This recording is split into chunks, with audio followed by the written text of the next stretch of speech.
How to use replace text to rename files. Intro. Hey everyone!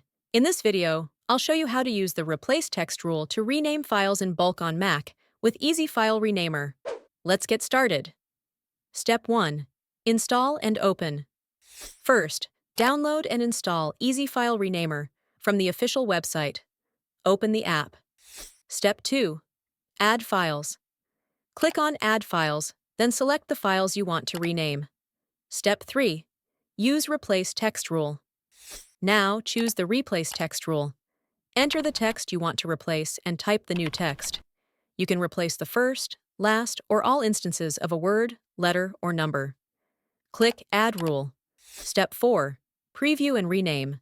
Check the Preview column to confirm the changes. Click Rename to apply the changes. And that's it!